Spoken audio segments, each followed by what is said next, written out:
Hi everybody and welcome to the 17th edition of Ljubljana Talks. Here with me as always is Jan Oršič and my name is Gorazd Čad, and today we will talk about hot topics of the meetings industry, and we will focus, Jan, as we agreed before, on the carbon footprint of Conventa, which we just measured. Yes. Hi everybody. So here we go again, another edition of Ljubljana Talks, and a very exciting one. Before we really start, we want to say we've come to a final of a WebC award here in Slovenia, which is a great achievement for this podcast and for our show, and I think it's something worth mentioning. That absolutely, we are proud on that. This is the second time we were in an award process, and we got really far and beyond our expectations. Yeah, that's true. Yeah. It's true. And we are proud on that. But what we would like to talk and open today is the result of measurement of carbon footprint. We did this during the Conventa with the climate partner from Austria and Germany. And the result is 275 tons of carbon footprint. That means approximately 260 kilograms of footprint per participant per day, Jan. So what do you think about this result? Well, the result is big. The result is big per capita, but we knew it's going to be substantial. But I think the main thing is we started finally measuring in a really complex and a really full way the impact. And that is very important, because only once we start measuring, we can start to make the change. Yeah, definitely. What you can measure, you can improve. That's the whole story behind. Exactly. Yeah. And we work in an industry that is closely related with carbon emissions, and there's a big number of people that arrive by plane as is. So we know that there is a challenge over there, as is. However, I think Conventa, has been a driver in this sustainability for a long time. We spoke about the first beginnings of Conventa already being related with trying to measure the carbon emissions and all this. It's true.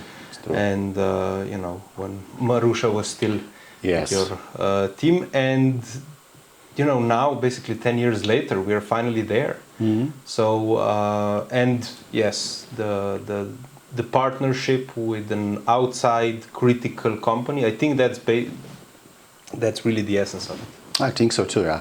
But of course, you need to start with such things with the philosophy first. You need to have a clear philosophy how you will come to the end, and you need to have also the criteria, a set of criteria, what you can then really where you can work on a specific field. So I'm happy actually at the end of this process that all this fits together now. Finally, it's a holistic approach, which I had in my head actually from the beginning, but of course without measurement it's really difficult to explain to everybody what it's all about. And not to forget the carbon footprint, 88% of the carbon footprint is because of the mobility of participants. So I think, Jan, my next provocation for you is that sometimes we are behaving like turkeys voting for Christmas. Do you agree with that? Absolutely. I think that I had a very interesting debate the other day with some friends online from the industry actually, and there was a moment where a colleague said, I'm not giving up on my business travels. Whatever you do, I'm keeping my business travels. So sometimes it's like we are trying to make the change, but whatever influences would be on our lifestyle and change, demanded changes from us, we have a problem with that. And I think this is a huge thing. And if you think about it, Gorazd, it is difficult to change your habits. Absolutely. But look at this small step we are doing now with our colleagues. We just put into the registration form a nice question that we are trying really to build up the more sustainable event, and that we would like to ask them if they are willing to travel to Slovenia on a more sustainable way. And it was interesting, actually. We never asked something like that. So we are doing this for the first time this year, and we have a great results already. For some of the buyers, we already know that we can organize this sustainable transportation. So a lot of things is connected to a proper and positive communication with the participants and with the partners, with all the stakeholders around such an event. You know? But this is exactly the thing. Yeah. It's all about communicating these things. I think the first major change into sustainability happened with Corona, when everybody figured out that we all know how to use Zoom. It's as easy as gets, right? So all of a sudden we are doing all these international meetings, which are, you know, operational. It's about talking with somebody, making a plan, checking what was done, you know, saying what the deadline is. For this, you don't have to meet. And I see this happening within the destination, within Ljubljana, for things that we would have meetings before, and we needed the room, and we needed the time, and we needed the parking, and, you know, whatever. Now we just do it on Zoom, and it's completely logical. Nobody's saying, oh, now let's do a meeting about, you know, how do we change, let's say, you know, this or that. It's on Zoom. It's fine. It's optimum. It's optimized. And this is a great groundbreaking perception, because we no longer fear of the online meeting all of a sudden. Yeah, that's true. The second thing I think is very important to put into perspective here is how we communicate these things. And I think Conventa was a great example of this for the lunches that were vegetarian. One was completely vegetarian, so that was a great experiment. Right? It was communicated from the beginning, and everybody loved it, and the feedback was amazing, and the catering knew that they had to really put up their game. And I was speaking with a large conference organizer just this week, and I explained this to them, and they loved the idea. You know, we can, but it has to be communicated why this is so, and that it's for a bigger goal, and we will measure it. And this creates this trickle-down effect. Yeah, definitely. You know, definitely, totally agree. It's like keeping the street in a city clean. Because if the street is clean, people don't throw shit on it. Exactly. Or trash, or whatever you want to call it. But you know what is also important? I need to open this because it's in my opinion, really, really important. Anyhow, we have a positive effects of such an event, you know. So if we are talking about so-called carbon neutral events or carbon neutral world or industry, of course, there is only option that we compensate that. But of course, on the other hand, we have these positive effects on whole society. So basically, we believe, and this is important to mention in case of Conventa, if we reduce the carbon footprint, as it is now actually for 60% in the following years, we will still have 40% of carbon footprint, which will compensate with these positive effects. And this is so-called regenerative concept of Conventa. And we need to be aware of that, you know. So otherwise we will kill our own industry. So I'm not doing this because I'm totally against traveling and so on. No, we can travel in more responsible way, if it is possible. But there are many other things we can do. And we need to also think what is the outcome of the event itself, you know. It must be really, I mean, the biggest problem we have is that we are organizing events because of events. Absolutely. And we've done it one way, so we keep doing it the same way. This is a huge issue that we have in the industry. I mean, look, this summer was Europe full of festivals. You're a musician, you know what I'm talking about. Even here in Slovenia, it was almost every weekend something going on. So everything could be a festival. Simply the market is not big enough, and also, you know, the reason why somebody is doing festival is not always there, you know. And of course, the result is that there is no people at such a festivals, and that happened all over Europe. You won't believe. Even with the big names, they had a problem with that. So basically, why should I go to event? How I will come out from this machinery? Let's say so. This is still super important. Also in terms in line with sustainability. I think it all comes down to the human behavior, and meetings and the meetings industry are a basic are a consequence of a basic human need. Yeah. We want to meet, we want Exactly. to interact, we want to share the knowledge, we want to, exchange ideas, we want to be loud, we want to think about, be provoked. And I think we have to be more provocative as an industry, because tourism is so based on how we used to do things in the good old days. Yeah. We are basically talking about an industry that most of our business models are based on 1950s models. Absolutely. Right. Still the same. The hotel business, still the same. Most of the experiences of selling a meeting space are, this is the space, this is how many square meters it has, these are the chairs, these are the tables. How would you like to set them up? In a line or in a circle or around? That's it. Absolutely agree. Yeah. Is this the added value? We're not creating the added value the way we should be creating it. And that's the whole purpose of it.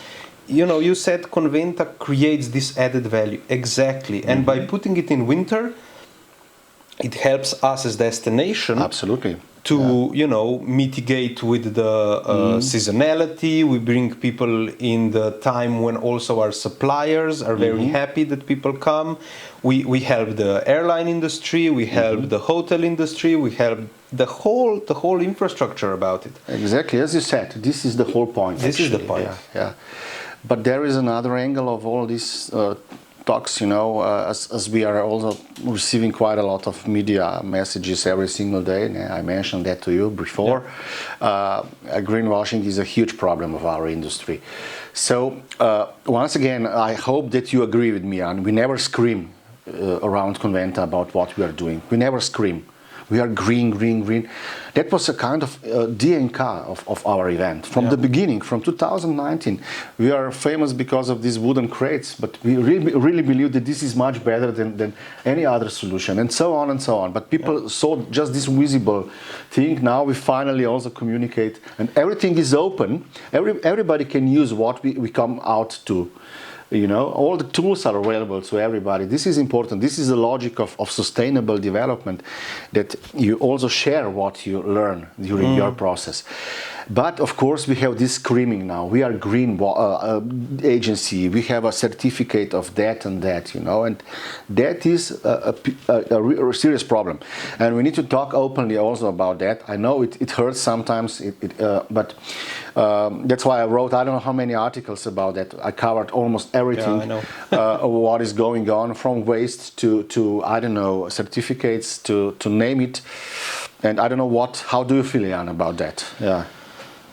You know that I'm very passionate about the industry, right? I've been in the tourism industry for over 20 years, which means I'm old, I know. But it also, for me, there's several things that I have observed in the 20 years. One thing is how Ljubljana, when it started, had just a fraction of hotel rooms. It had no pedestrian zone. Yeah.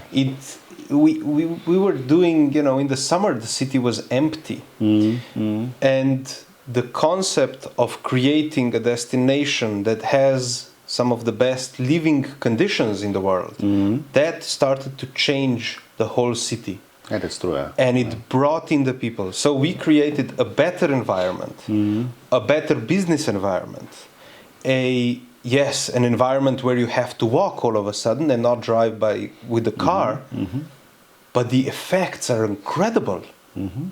So it's the same as with our industry. We're so caught up in this model of business, and I was watching, I mentioned this to you, this video, The Last Tourist on the Planet, or something like that, The Last Tourist.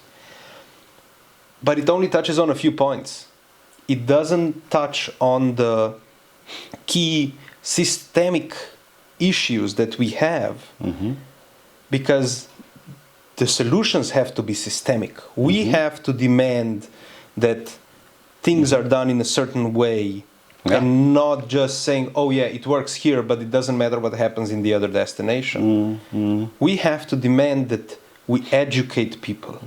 And tourism should not be just about letting yourself go and forgetting about everything that's humanly developed through culture, but just going crazy. Yeah. And it goes into this aesthetic, it goes into creating the value of travel. And this is where I've been talking to so many people lately, and I see there's such a big gap between different parts of our industry that never before was felt like this. Because we are now, if we talk about the meetings industry, I was attending the ICA Global Association Forum, and one thing became evident. Destinations talk to hotels, and we understand the situation in the hotels, which is incredibly complex. And on the other side, we have, let's say, the associations, but they do not understand the situation of a destination, let alone a situation of a hotel. And they say, the hotels are not flexible enough. But there's a reason behind it, because never before was it so difficult to create profit in hotel business. Because, as I mentioned to you before, our business models are the problem. Because if you are looking at any business model that is based on paying minimum wage to as many people as possible to be able to create profit, or to have a lot of middlemen, that's another angle of the same story. But the thing is, we have a lot of hotels which at the moment are struggling incredibly because they do not create the added value why people would be in that hotel. Because the people they employ are paid the minimum wage, and the cost of paying them the minimum wage is the only reason why they're making profit. And now we add in the crazy cost for electricity, which is times 5. We add in the guest cost. We add in the fact that people are not willing to work. The market is full of opportunities for changing your jobs, which I think everybody in the meetings industry or in tourism knows very well. I don't think there's a country in the world that does not feel this effect. So we have a big it's problem. really all over. It's not It's something global. which is It's global, and it's something we have to start talking about, because we need to change the business model into creating added value. Because the consequence of everything put together, it's the perfect storm for tourism. If you look at the numbers of the Eurocontrol, sure, we are at, I believe, just over 80% of the amount of flights of which were operated in 2019. We should not be talking about 2019 anymore, but it's an interesting thing. We are not reaching the top of their recovery plan. We are reaching just over the bottom of the recovery plan. So the recovery is slower.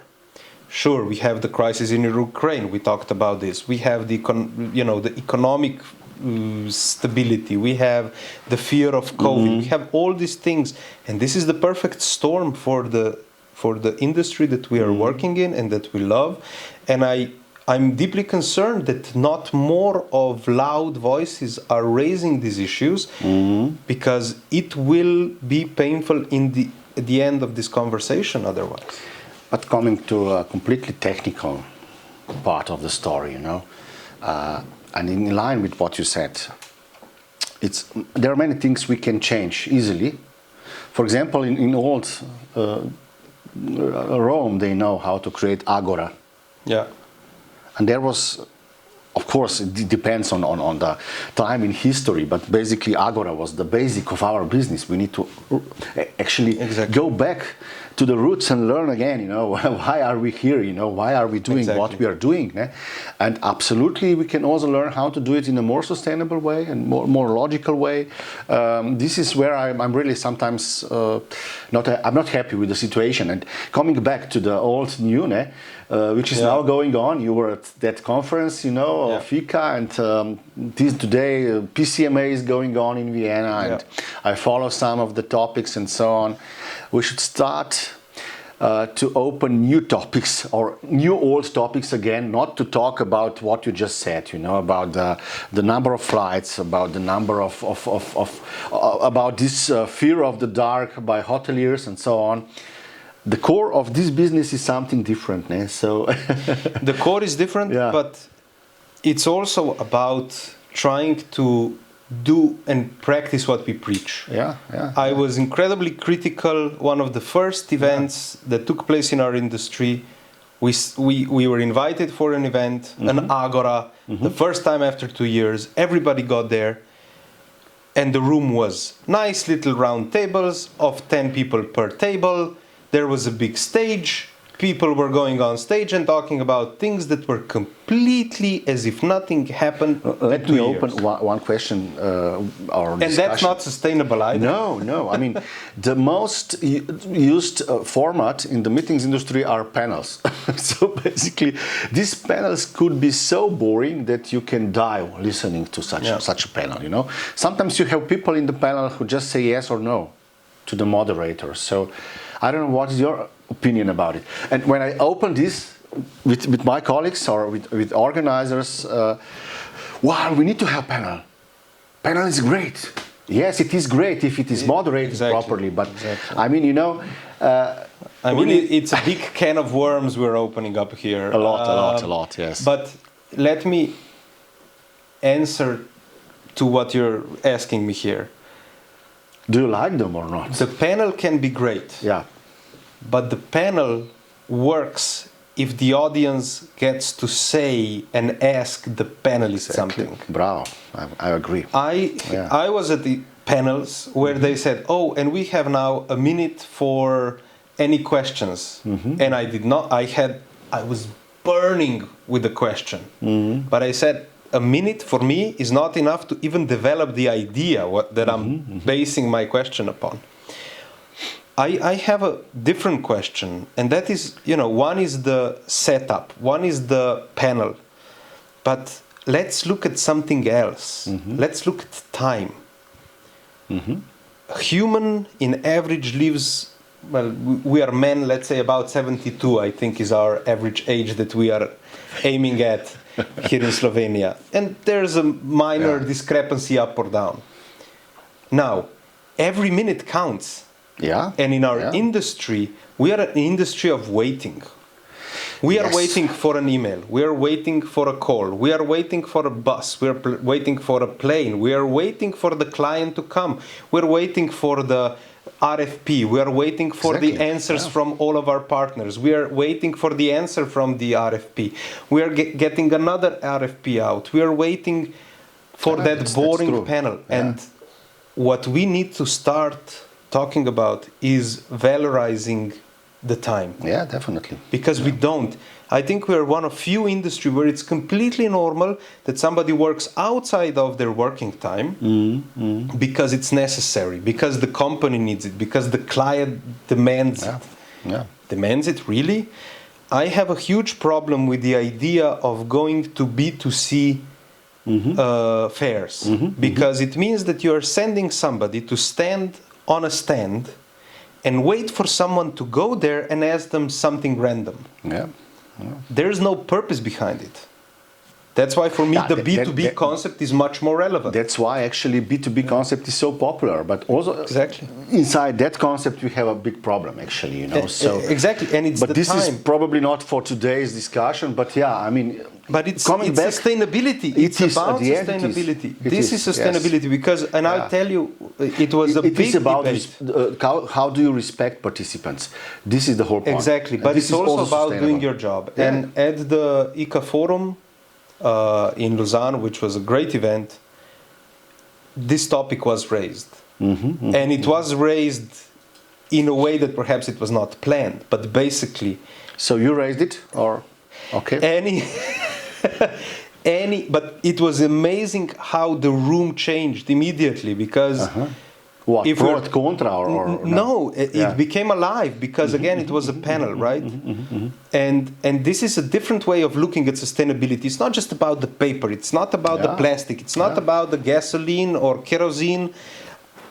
It's about being sustainable on every level. And the point that I was making is if an association or an organizer sends out more than 3 to 5 destinations to include them into an RFP and sends out 10 or 12 or 20 RFPs all over the place, they're not doing their job. Absolutely. Because they know that their RFPs will only be valid if usually there is a local member, which the association knows if they have one. It has to be an active member. Usually, often it has to be a board member. So that already excludes so many things. And where globally it can take place and which destinations actually feed the scope of their event, that's all available information. Coming back to 275 tons during the Conventa, exactly what you said we are actually doing in this first step. We have 5R concept, and rethink is the most important part, and refuse, this is something which others do not use actually. So refuse intolerance, I mean to be intolerant and so on and so on. There are many things, you know. Refuse and rethink, these are to me, refuse all the stupid formats and so on. So this is where we also need to do our homework, all our meeting planners. So basically we have a lot of work to do.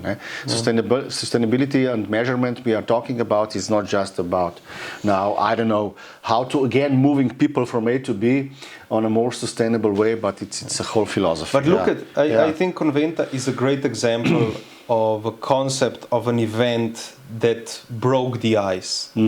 Conventa in its essence, I love the idea that we do not want to make it bigger. No.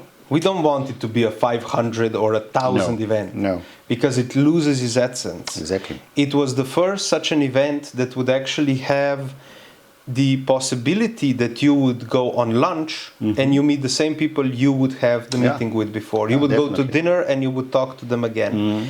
And this is more like what now the best of the B2B events are doing, but they're not trade shows. And that's why perhaps even Conventa should not be called a trade show, because it's more like an event. We have a problem with that, basically. And it breaks the mold in so many ways. And I think this is why, you know, looking at these numbers and talking about the carbon, it is one part of the story. But we have to look at, are the people, you know, really there creating that value? Because only through a monetary value that is created through the RFPs, through the business that comes through, we create that added value, which you and I know there's a whole scope of these added value creations. You know, if we just talk about association, it's about the greenfield investment, brownfield investment. It's about international networking. It's about finding connections in the society of a certain knowledge group. It's about you know, the pleasure element, which should not be neglected. It's very important, and I cannot wait. There's a new research coming out shortly that should be opening up this as well. So there's a whole dimension of positives that we don't even know how to measure at the moment. I mean, we are using the impact calculator to do one part of it. We are trying to do the carbon footprint to measure another part of it. You know, for us, looking at, in Ljubljana, I can say like this, looking at why do we bring a conference to a destination, is that the conference is the catalyst for change. Cool, yeah. We do not make change in the city. That's why Ljubljana is such a cool destination. That's why it's so cool. Okay. But it's a catalyst. It's about, you want to get something done, great. But you want to get something done in half of the time, bring in the international conference. Yeah. And because the international conference will push the decision makers, the politicians, everybody in the whole spectrum to say, oh, I will have to go on stage and say, we did this, or explain why we did not do this.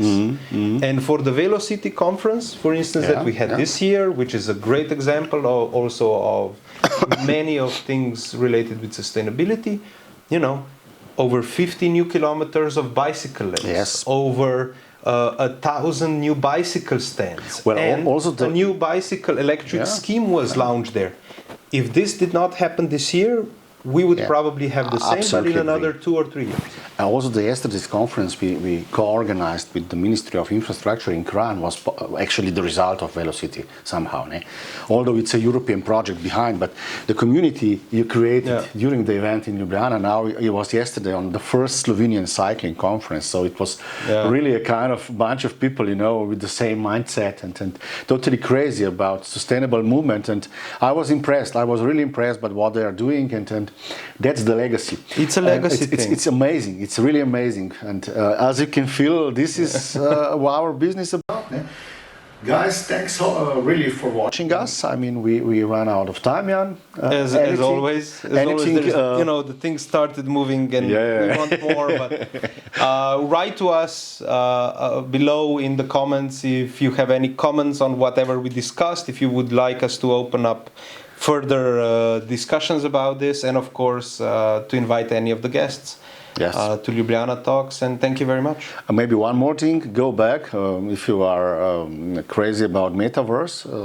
The last edition, the 16th edition, was really out of the box with some great guests from Europe, and you can watch that and you will learn everything about Metaverse. Another topic. Another great topic to develop. Yeah.